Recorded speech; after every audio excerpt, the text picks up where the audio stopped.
నమస్తే, welcome to icon politics. నేను మీ Nihal. So Andhra రాష్ట్రంలో సంచలనమైన ఒక కేసు ఏదైతే ఉందంటే అది కోడికత్తి కేసు అని చెప్పుకోవచ్చు. ఇప్పుడు కోడికత్తి కేసు అయిన తర్వాత ఏదైతే జగన్మోహన్ రెడ్డి గారి గవర్నమెంట్ అధికారంలోకి వచ్చింది, అప్పుడున్న ప్రతిపక్షంలో ఉన్న కూటమి చంద్రబాబు నాయుడు గారి ప్రతిపక్షంలో ఉన్న పార్టీ ఏదైతే ఉందో, చంద్రబాబు నాయుడు గారు కానివ్వండి, లోకేష్ గారు కానివ్వండి, సో వీళ్ళందరూ వాళ్ళ కుటుంబానికి, ఈవెన్ ఏదైతే కోడికట్టు సీని కుటుంబానికి పరామర్శించడం జరిగింది. వాళ్ళు కొన్ని హామీలు ఇవ్వడం జరిగింది. ఏదైతే ప్రజెంట్ కూటమి గవర్నమెంట్ ఏదైతే ఉందో, కోడికట్టు సీని వాళ్ళు కొన్ని హామీలు ఇవ్వడం జరిగింది. ఆ హామీలు ఏమేమి హామీలు ఇచ్చారు, ఇప్పటిదాకా ఆ హామీలు నేను మొత్తం కంక్లూడ్ చేశారా, అండ్ ఇప్పుడు వాళ్ళు రోడ్డు మీదకి రావడానికి పరిస్థితి ఏంటి, ఈ 5 సంవత్సరాల్లో ఎలా జరిగింది, ఈవెన్ సీను జైల్లో లోపల ఉన్నప్పుడు వీళ్ళ ఫ్యామిలీ పడిన ఇబ్బందులు ఏంటి, ఇంకోటి ఏంటంటే వైఎస్ఆర్సీపీ వీళ్ళ ఫ్యామిలీ ఏమైనా ఇబ్బంది పట్టిందా. సో ఇలాంటి చాలా క్వశ్చన్స్ అనేది మీకు ఎలాంటి రైజ్ అయిందో నాకు కూడా అలాంటి రైజ్ అయింది.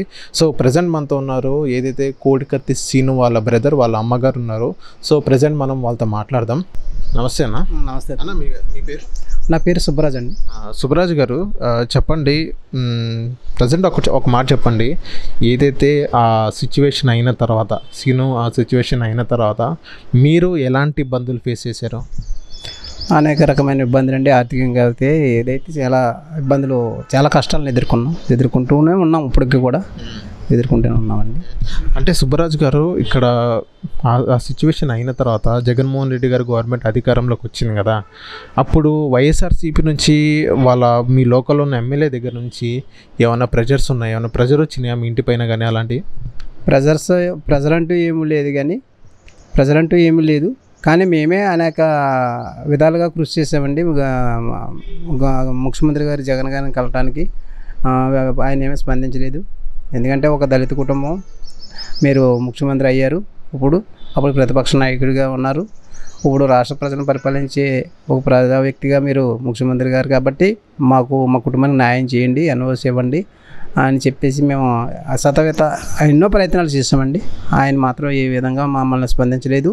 ఏ విధమైన న్యాయం మా గవర్నమెంట్లో మాకు జరగలేదండి. అంటే ఇప్పుడు జగన్మోహన్ రెడ్డి గారిని కలవడానికి ఎవరి దగ్గర వెళ్ళి ప్రయత్నించారు? లోకల్లో ఉన్న ఎమ్మెల్యేనా, లేకపోతే ఏదైనా పెద్ద స్థాయి వ్యక్తుల దగ్గర వెళ్ళారా మీరు? పెద్ద స్థాయి ఇదిలో కాదు, 4 సంవత్సరాల పాటు ఇలాగే రోడ్ల మీద తిరుగుతున్న న్యాయం కోసం తిరుగుతుంటే ఎక్కడ ఏం జరగట్లేదని ఒక చిన్న క్యూ ఇచ్చానండి ప్రజల్లోకి. ఎలా అంటే, మాకు ఎక్కడికి వెళ్ళినా, ఏ న్యాయస్థానానికి వెళ్ళినా న్యాయం జరగట్లేదు, మేము రేపు నుంచి అమలు నిరాహార దీక్ష చేస్తామని చెప్పేసి ప్రకటన తెలియజేశాను. ఆ ప్రకటన తీసుకుని రాజమండ్రి జైలుకి మా తమ్ముని చూద్దామని మేము వెళ్ళామండి. ఒకరోజు వెళ్తే అక్కడికి ఫోన్ వచ్చింది. ఎలాగంటే సీఎం క్యాంపస్ నుంచి ఫోన్ చేస్తున్నామండి అని అన్నారు. ఎవరు ఏంటంటే అక్కడ ఉంటారు కదా క్యాంపస్లో చేశారు. ఒకసారి రండి కూర్చొని మాట్లాడదామని పిలిచారండి. వెళ్తే అప్పుడు మా దగ్గర డబ్బులు లేవండి, 2-3 రోజులు టైం ఇవ్వండి, వస్తాం, మేము రాజమండ్రి నుంచి రావాలి, అక్కడ సీఎం క్యాంపస్ అయితే తాడేపల్లి కదా సార్ అని అంటే, అప్పుడు అంతలోనే మా సలీం గారు కూడా ఉన్నారు, లాయర్ గారు అని చెప్పానండి. సరే 2-3 రోజులు కదా, ఈవేళ రండి కూర్చొని మాట్లాడదాం అన్నారు. వెంటనే సలీం గారితో చెప్పిన విషయం, సలీం గారి కారు కట్టించారు. అక్కడి నుంచి సీఎం క్యాంపస్కి వచ్చామండి. వస్తే మరి ఇది విషయం ఇలా పిలిపించారు, మరి ఏంటనంటే అప్పుడు మరి ఏం మార్చుకున్నారో నిర్ణయం ఏంటో తెలియదు. ఇలా మీడియా అంతా పబ్లిక్ అయిపోవడం ఏదో కారణం ఉంటుందిగా. ఉన్నప్పటికీ సీఎం గారు బిజీ షెడ్యూల్లో ఉన్నారు, నెక్స్ట్ మీకు అవకాశం కల్పిస్తాం, మాట్లాడదురు కానీ పిలుస్తామని అన్నారండి. సరే తిరిగి వెళ్ళిపోయాం మేము. ఇంకా ఆయన ముఖ్యమంత్రిగా ఉన్నప్పుడు ఎన్నో అర్జీలు పెట్టుకున్నాం. మా ఇంటి పక్క 1 కిలోమీటర్ దూరం వచ్చారు ఆయన. అప్పుడు కూడా మనం హౌస్ అరెస్ట్ చేయించారే తప్ప హౌస్ అరెస్ట్ చేయించారు ఆయన. హౌస్ అరెస్ట్ చేయించారు. అప్పుడు మీరు జగన్మోహన్ రెడ్డి గారిని కలవడానికి ప్రయత్నం చేసాం. పోలీసులు వచ్చారా? గౌరవపదంగా లెటర్ రాసాము. ఎస్సీ గారు ఫోన్ చేసి అడిగారు, ఏం చేద్దాం రేపు కార్యాచరణ ఏంటి సుబ్బరాజు అని అడిగారు నన్ను. అడిగితే మన గవర్నర్ ముఖ్యమంత్రి గారు వస్తున్నారు కదా సార్, ఊరి పక్కకి కదా వస్తున్నారు, ఏదో క్షమాభిక్ష పెట్టండి, మమ్మల్ని ఆదుకోండి అని చెప్పేసి లెటర్ రాసామండి. అమ్మా నాయన అందరం వెళ్తామండి అంటే, ఆయన రేపు వస్తారనిపించుకుని ముందు రోజునే మనల్ని హౌస్ అరెస్ట్ చేశారు పోలీసులు. ఇంకా సర్లే ఇంకా అనుకున్నాము. అది సార్. అంటే అక్కడ సిఎస్ గారు మిమ్మల్ని ఫస్ట్ పిలిపినిచ్చారు అన్నారు కదా, సిఎస్ గారు ఎవరిని కలిసారు? పేరు ఏమైనా గుర్తుందా? వెంకటేశ్వర్లు అని ఎవరో పేరు చెప్పారు సార్. అక్కడ పేరు చెప్తే ఆయన అలా ఫోన్ లిఫ్ట్ చేయలేదు, వేరే వాళ్ళతో చెప్పించాడు. అలాగని బయటకు వచ్చి క్యాంపస్ నుంచి చెప్పించాడు. అంటే మీరు ఆఫీస్కి వెళ్ళిన తర్వాత వేరే వాళ్ళతో చెప్పించారు, అంతకుముందు మీకు చెప్పలేదు. అక్కడికి వెళ్ళాక చెప్పారు, సీఎం గారు బిజీ షెడ్యూల్లో ఉన్నారు, నెక్స్ట్ అవకాశం పిలుస్తాం అని అన్నారు. ఇంకా మాట తీసుకుని మేము వెనక్కి పోయాం. ఇది ఎప్పుడు జరిగింది సుబ్బరాజు గారు? గవర్నమెంట్ 19లో ఫామ్ అయింది కదా, మీకు ఎప్పుడు ఫోన్ వచ్చింది? ఇది 2018 జరిగింది, ప్రతిపక్ష నాయకుడు అప్పుడు 19, ఒక 2-3 సంవత్సరాలు గడిచిపోయింది. సుమారు 2 సంవత్సరాలు 3 సంవత్సరాలు గడిచిపోయాక నేను ఇలాగ నిరాహార దీక్ష చేస్తాను, నా న్యాయం జరగట్లేదు, ముఖ్యమంత్రి గారు మరి మమ్మల్ని స్పందించట్లేదు, ముఖ్యమంత్రిగా ఉన్నారు కాబట్టి మాకు క్షమాభిక్ష పెట్టండి, తప్పు జరిగిందో రైట్ జరిగిందో తర్వాత విషయం అని చెప్పేసి ఇలా ఇబ్బందులు పడుతున్నాం, పేద కుటుంబం అది అని అన్నంతో అప్పుడు మనల్ని స్పందించి రమ్మన్నారు కానీ మనకి అవకాశం ఇవ్వలేదు, ముఖ్యమంత్రి గారిని కలిసే అవకాశం ఇవ్వలేదు. అంటే ఇప్పుడు సీను లోపల ఉన్నాడు అప్పుడు జైల్లో.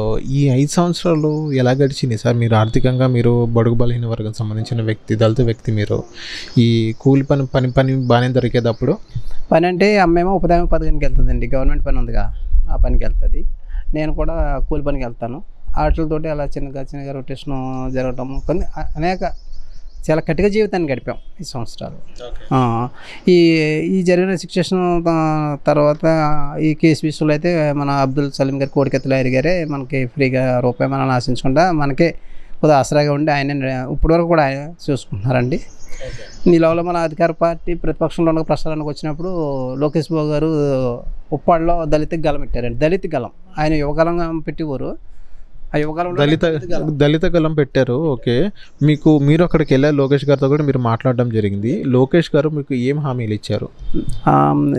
మన కష్టాలు మనం చెప్పామండి, ఇలా ఉందయ్యా, ఆ ప్రభుత్వంలో మనకు న్యాయం జరగట్లేదు, మీరు ఏదో చేయాలని అంటే న్యాయం చేయాలని అంటే మనకు పార్టీ త్వరలోనే అధికారంలోకి వస్తుంది, వస్తే అన్ని విధాల మీ కుటుంబాన్ని మేము ఆదుకుంటాం అని చెప్పేసి ఆయన హామీ ఇచ్చారండి.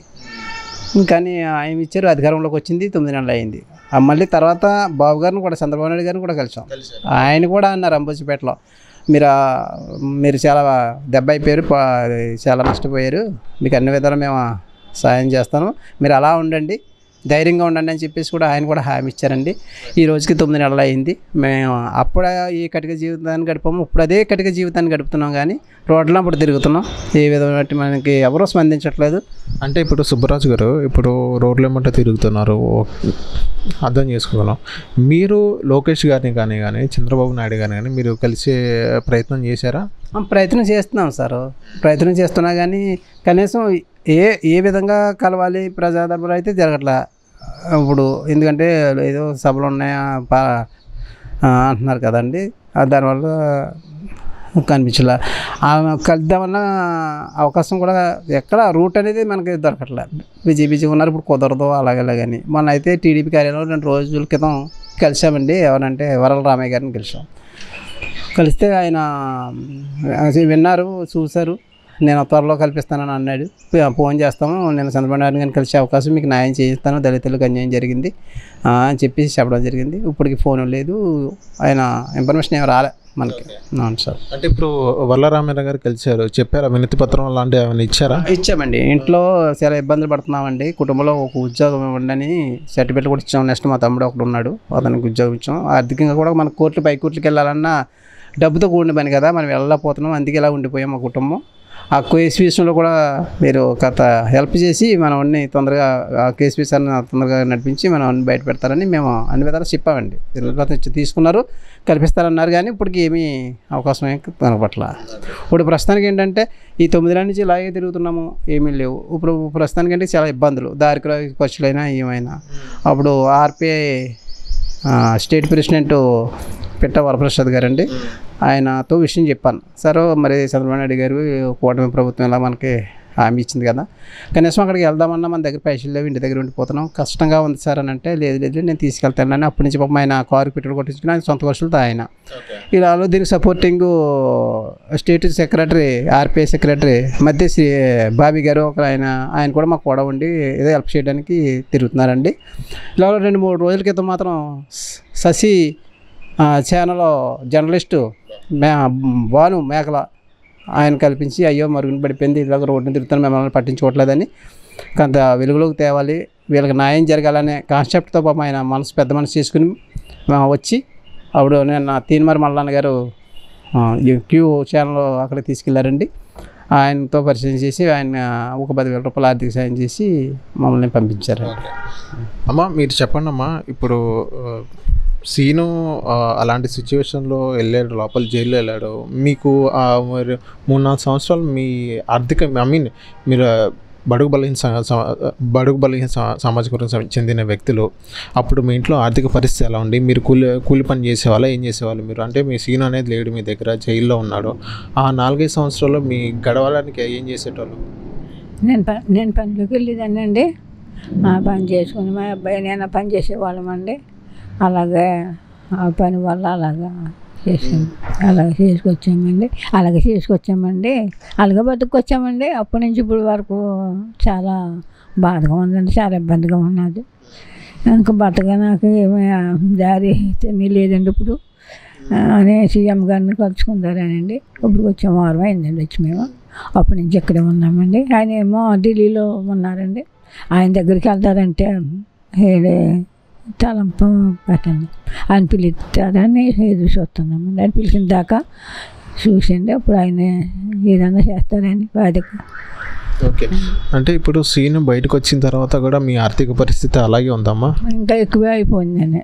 ఇంకా ఎక్కువైపోయింది. 20 లక్షలు. అంటే మీరు ఇప్పుడు వైఎస్ఆర్సీపీ వాళ్ళు కూడా అప్పుడు ఆ సంఘటన జరిగింది, వాళ్ళ అధికారంలోకి వచ్చారు, ఎంతో కొంత సహాయం అనేది మీకు ఏం చేయలేదు అంటారు? పింఛన్ పరంగా కానీ వేరే పరంగా కానీ ఏమీ లేదు, ఎవరు ఏమి సహాయం చేయలేదు. అలాగే ఉండిపోయాడు అప్పటి నుంచి ఇప్పటి వరకు అనుకోలేరు. అమ్మ మీరు సీను లోపల ఉన్నాగమ్మా, అక్కడ లోకల్లో ఉన్న వైఎస్ఆర్సీపీ నాయకులు కానీ అక్కడ ఉన్న వైఎస్ఆర్సీపీ పెద్ద నాయకులు ఉంటారు మీ ఊర్ల చుట్టూ, వాళ్ళని కలిసి వినతి పత్రం ఇచ్చి ఏదైనా మాకు సహాయం చేయండి అని ఏమైనా మీరు అడిగారా? అడగలేదు, ఎవరి దగ్గరికి వెళ్ళలేదండి. ఈ ఎమ్మెల్యే గారు కట్టా పిలుస్తారేమో ఆశ పెట్టారు కదండి, మేము నగ్గనివ్వండి మిమ్మల్ని చూస్తాము అంటే ఇంకా పిలుస్తారని ఎక్కడ కదలలేదండి. ఇంకా ఆరు కూడా పట్టించుకోలేదండి. ఇంకా బతికే అవకాశం ఇంకా పట్టలేదండి. ఇంకా ఎక్కువ అయిపోతుంది కానీ తక్కువ పట్టలేదండి. దాని మీదట ముఖ్యమంత్రి గారిని లోకేష్ గారిని కలిసామండి. ఆయన ఏమో చూస్తాము మిమ్మల్ని చూసుకుంటే అప్పుడండి కాకినాడ ఒక్కడికి వచ్చారండి. ఆయన మాట ఇచ్చారండి. మళ్ళీ చంద్రబాబు నాయుడు గారు కూడా అంబుజపేట వచ్చారండి, అక్కడ కలిసామండి. అమ్మ మిమ్మల్ని నేను ఆదుకుంటాను, నీ ఇంట్లో జాబ్ ఇస్తాను కుర్రోళ్ళకి అని చెప్పారండి చంద్రబాబు. ఆ ఆశల మీదే ఉన్నాం కానండి 2 తలంపు నేను పెట్టుకోలేదండి. ఈయన ఏమి చేయటలేదని బయటపడ్డామండి. ఇప్పుడు మట్టికి ఇప్పుడు వెళ్తారని మంత్రి దగ్గరికి వెళ్తారంటే అవకాశం దొరకట్లేదండి. అవకాశం వచ్చిన తర్వాత మంత్రి గారి దగ్గరికి వెళ్ళి కలుసుకుంటామండి. అమ్మ ఇప్పుడు ఇక్కడ మీ కూటమి ప్రభుత్వం వచ్చిన తర్వాత కూటమి నాయకులు టీడీపీ సంబంధించింది కానీ బీజేపీ కానీ జనసేన కానీ గెలిచిన తర్వాత అమ్మ మీకు మేమున్నాం, మీకు మేము అండగా ఉంటాం, ఏదైతే లోకేష్ గారు చెప్పారో, ఏదైతే చంద్రబాబు నాయుడు గారు చెప్పారో, సో వాళ్ళు ఏదైతే చెప్పిన విధంగా మీకు మేము అండగా ఉంటామని వాళ్ళు ఎప్పుడు చెప్పలేదమ్మా మీకు? ఇప్పుడు చెప్పలేదండి. ఇప్పుడు గెలిచిన వెంటనే ఎవరు వచ్చి మీ ఇంటికి వచ్చి ఎవరు చెప్పలేదు? ఇప్పటికి ఎవరో రాలేదండి. ఇప్పటిదాకా ఏ నాయకులు మీ ఇంటికి రాలా? లోకల్లో ఉన్న నాయకులు కూడా రాలేదండి, ఎవరో రాలేదండి. మాకు మేమే అలాగే ఉంటున్నామండి. అంటే ఇప్పుడు గతంలో కంటే ఇంకా మరీ దారుణంగా ఉందని అన్నారు. ఇంకా బాగా దారుణంగా ఉందండి ఆర్థిక పరిస్థితి. బాగా ఎక్కువ అయిపోయిందండి. చెప్పడానికి ఏముందండి, బాగా ఎక్కువ సర్దారు బతిదారండి అనిపిస్తుంది. ఈ ఏడోగండమ్మా ఏడోగండి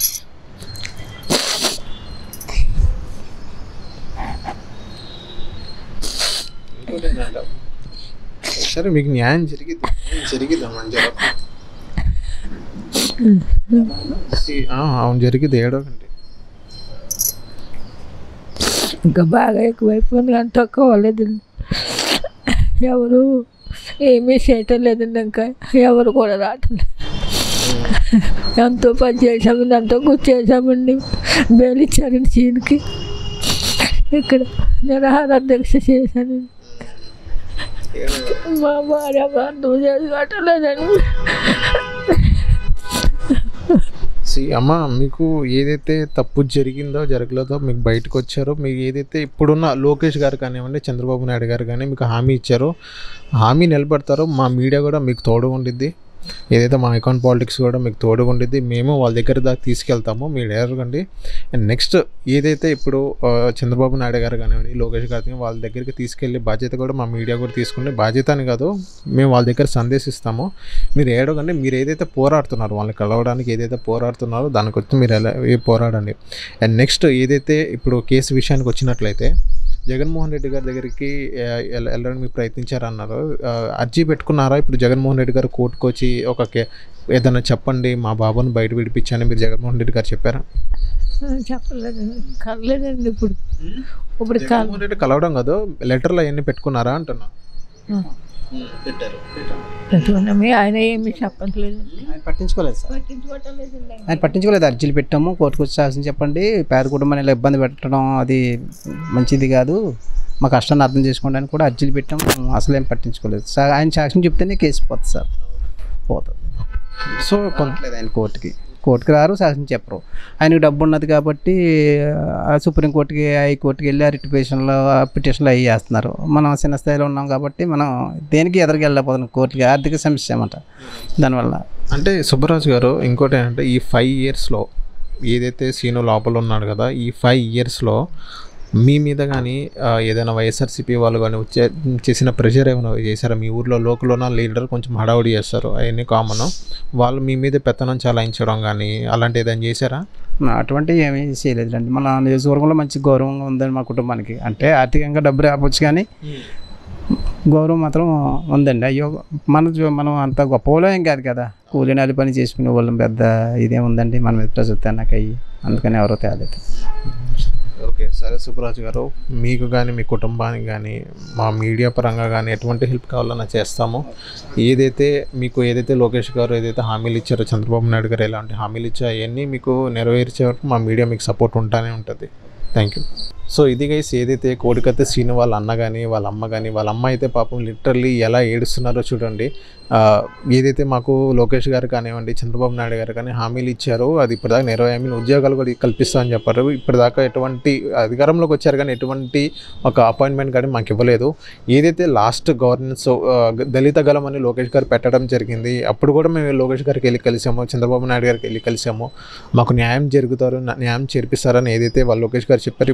ఇప్పటి వరకు ఎటువంటి అపాయింట్మెంట్ కూడా సరిగ్గా ఇవ్వని పరిస్థితి అని వాళ్ళ అమ్మగారు కానీ వాళ్ళ అన్నగారు కానీ చెప్తున్నారు.